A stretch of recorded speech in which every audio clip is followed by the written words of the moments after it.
কাবার ইমাম আব্দুর রহমান সুদাইস আল্লাহ রাব্বুল আলামিন তাকে এমন ভাবে কবুল করেছেন যে 40 বছর কাবা শরীফের ইমামতি করেছে, কিন্তু কোনদিন একটা লোকমা পর্যন্ত যায় নাই।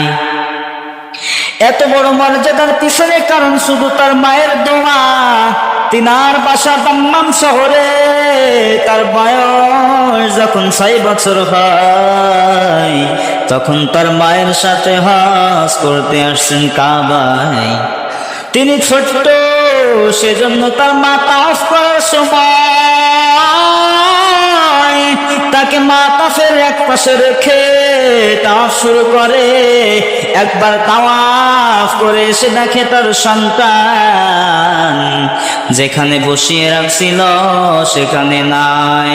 খুঁজে খুঁজে খুঁজে খুঁজে দেখে কাবা ঘর তাওয়াফ করতেছে 6 বছরের সন্তান।